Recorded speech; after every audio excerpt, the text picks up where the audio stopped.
very much for coming. I'm sure others will join us. And thank you to Allison and Arun.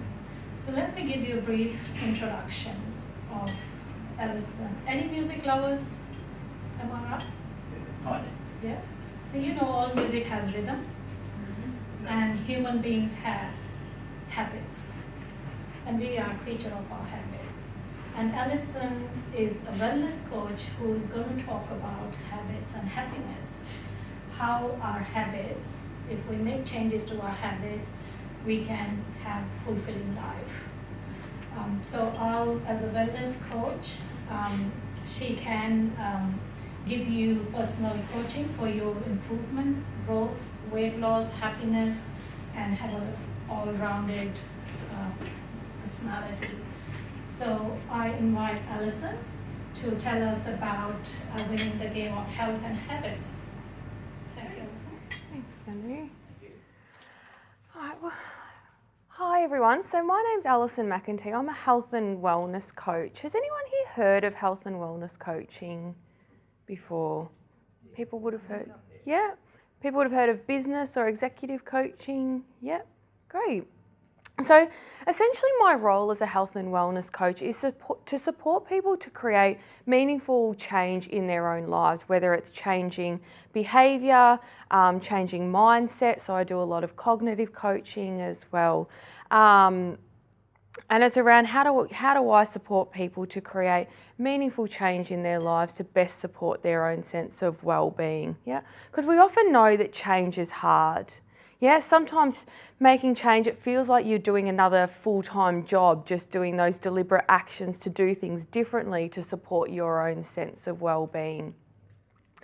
So today what we're going to talk about is habits. Habits for me is probably the most interesting part of my work.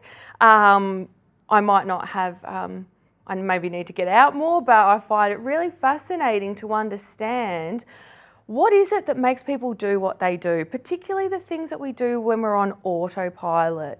Yeah, so in the mornings you can get up, get ready for work, get to your office, and not even really feel like you've thought twice about anything. So habits are essentially the routines that we create in our own lives, and they just seem to sustain us. They'll work for us in some ways and not in others. So when you hear the term habit, do you think about the habits that you have in terms of good or bad? Bad, yeah. Often we think of the term habits and we think of all of our bad habits. Yeah, essentially the habits, they're both. We have some really positive habits in our lives that really support our sense of happiness, health and well-being, like brushing your teeth. It's a habit. We don't have to think about it. We don't decide each day to brush our teeth. We used to, back in the 1900s in America, about 6% of the population were brushing their teeth. But we've now just created through advertising and a lot of other things, habits that we do. There's also habits that don't support our own sense of well-being, and they tend to be the types of things that we get frustrated about, or we're already doing them before we know. So if you have a fight with your partner and before you know it, you're tucking into half a litre of ice cream. Or when you get to work and you open your emails and you're already halfway down to the cafe to get a coffee. Yep, so those things that you do on autopilot. When we make conscious decisions in our thinking, that usually sits in our amygdala, in that part of our brain. Habits sit in what they call the basal ganglia, which essentially is what our automatic reactions are. So if we're thinking about creating habits or changing habits, there's some steps that we can take. This is how we form habits. So essentially what occurs is the routines in our lives are our habits, the things that we just do. What comes before the routine is a cue.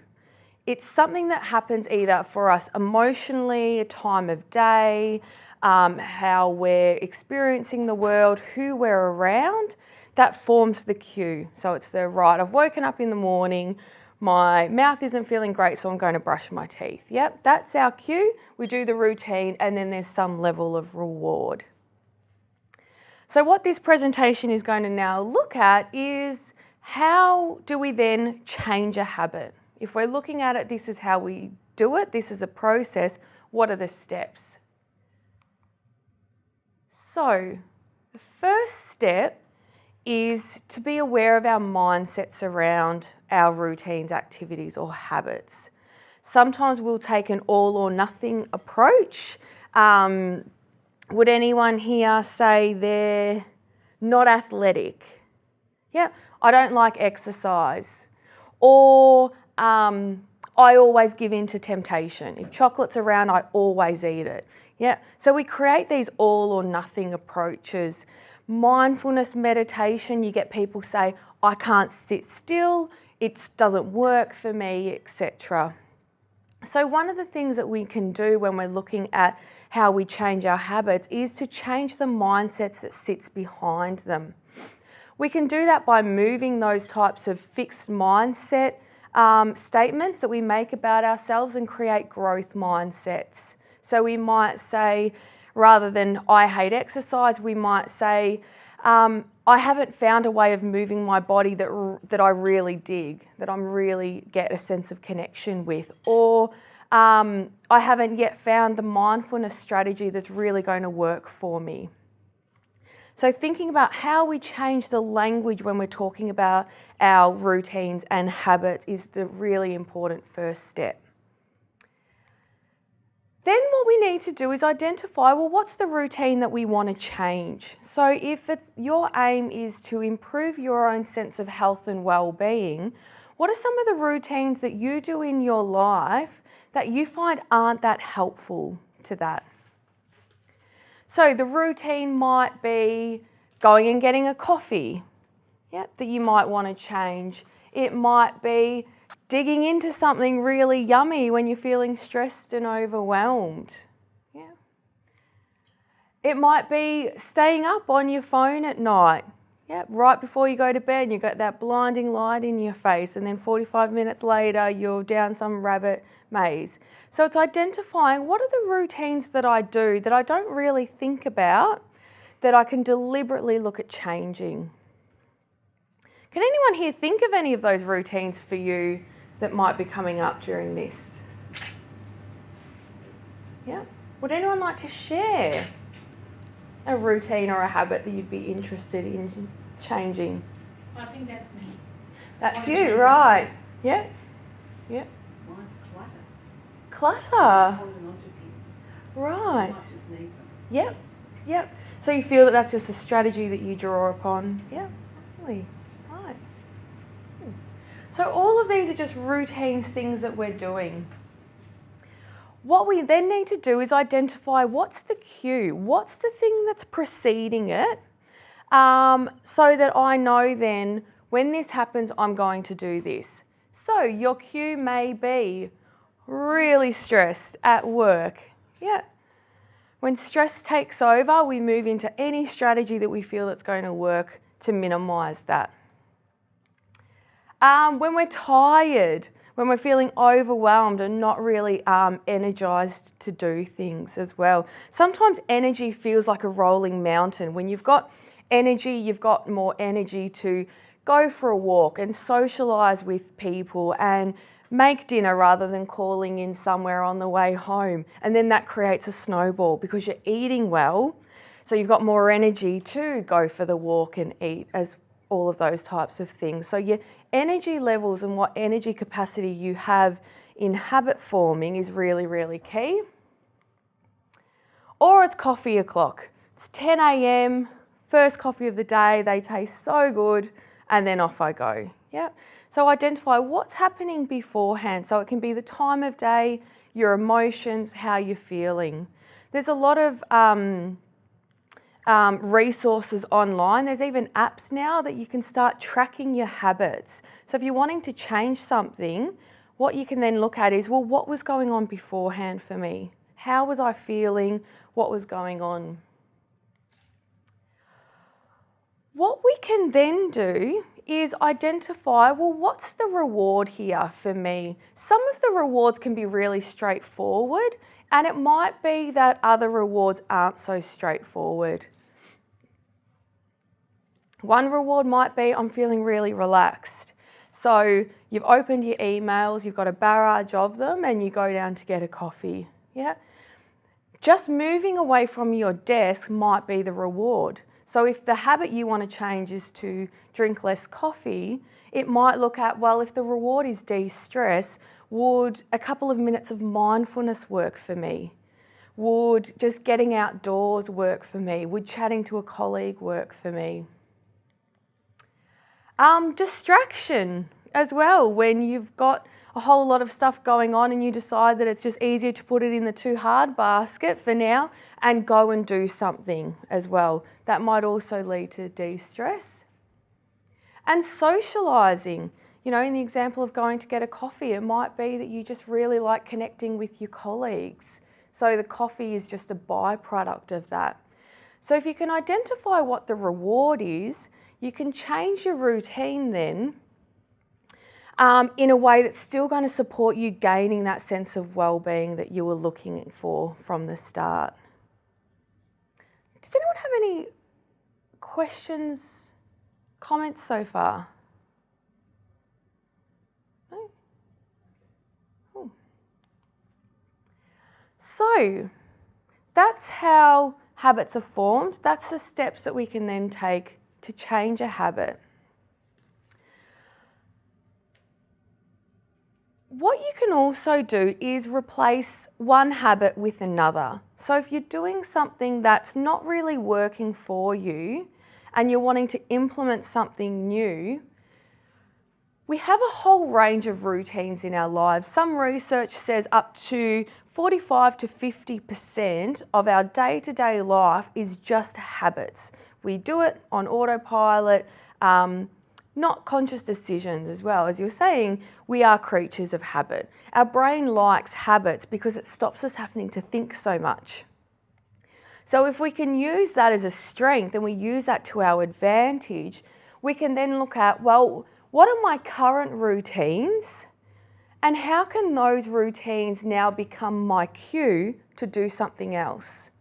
So if you were wanting to meditate more or practice mindfulness more, you might say, well, part of my routine every day is that I brush my teeth. So brushing my teeth is now my cue to sit down for 5 minutes afterwards and practice mindfulness in whichever way you feel most helpful as well.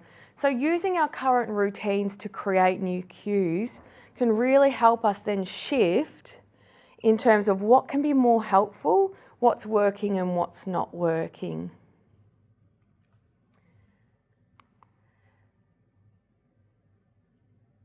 So this is a quote from Aristotle. So we are what we repeatedly do. Excellent then is not an act but a habit. Two things I like about this quote. One thing is that I find it quite uninspiring. Often quotes are really big and grand and, you know, you can do all of these great things, and I find this quote's almost the opposite. But what I also really like is that when we're thinking about how do we increase our sense of happiness, health and well-being, there's no magic bullet. Yeah, we tend to think that if I need to make my life differently, I need to do a huge life makeover, as opposed to, well, what are the day-to-day things that I'm doing that aren't working or that aren't that helpful for me, and what can I do differently? Because one thing about habits is when we decide to make a change, we want it done now, and if not now, yesterday. Yeah. So if we say, well, I want to start swimming more, we decide that, well, we're going to start next week, and usually on a Monday, because we're pretty optimistic about our motivation on a Monday. Yeah. Most of the time people will be like, well, I'm not going to start this on Friday, I'll start it on Monday. You know, I won't go for a walk today, but I'll definitely go on Monday. We think we're going to be more motivated than we actually are in the future. So generally what will happen is if I said I wanted to go swimming, I'll wake up usually on the Monday and go, right, I'm going to go 4 days a week now, the new me, off I go, as opposed to, well, habits take time. So maybe next week what I need to do is work out where the pool is, or I need to buy a bathing suit. So in 3 months, the habit would have formed, which is why in a lot of the research around goal setting, they talk about, well, where do you want to be in 3 months to allow for the development of habits. Any other thoughts, comments, questions about habits, how they work in our lives? What's the reward for habits that are actually not giving you any reward? Like, you know, the holding on to stuff, thing, but there's no reward in really. I mean, I don't know how you identify that. Or is it psychological reward that you're getting? It can be a psychological reward, a feeling of control and I'm not losing what I need as well. And one of the things with habits is that, and it's kind of like gambling, that the way that pokies work is, well, if it works for someone once every 17 times, there's something in there that the person will keep chasing. So it might be that we create habits in our lives and they work for us up until a point, and then all of a sudden it's not working, but we've created the habit, so it's a lot more difficult to change because you've got to make that conscious decision. Because there are some habits that we do that work really well. You know, if you have a conflict with your manager or partner, you have an argument with, and you know, your first habit to do is to go and eat some chocolate or, you know, ice cream to calm down. That's really helpful in the moment. Yeah, but is it a long-term strategy that's going to work? If that's my only strategy, what would happen in the event that I didn't have something available? Do I have self-care strategies in place? What else do I have? Yeah. So it's the capacity of how much it's helping, and it might be that it's not helping anymore, but we're so ingrained in the action that it's actually quite difficult then to shift. So is it true when there used to be that saying that I have a conscious thought to do something every day for 20 days or however many years, and then it will become a habit, but if I stop for 5 days, then it's not a habit any longer, it'll stop? There's a lot of mixed research around how long it takes to change a habit. Often it depends on how ingrained it is for you, as well as the complexity of the habit. Yeah, absolutely. Yeah. Because you're really thinking about change, because sometimes change feels really challenging, but it's also about how do I sustain it as well. Yeah. What about helping teenagers change their habits, or helping our children? How do we help them change their habits and become aware of what's happening? Give up control. Pardon? Give up control. Yeah. They've got to take ownership, because you can't change someone else. You can try. Yeah. So I think one of the things as well when we're thinking about habits is we often talk when we're talking earlier about good or bad habits, it's often more about whether it's helpful or not helpful. Because there are some habits that we do that really help us in our lives and some that don't. It can be really challenging to identify in other people, particularly younger other people, what the reward is and what it actually isn't for the person, because what one person would see as a reward, someone might see as not as well. So, just so I don't take up too much of Arun's time, if we're going to have some question and answer at the end as well, so if you've got any other questions that come up, we can do that then. Does that work? Yeah. Great. No worries, thank you.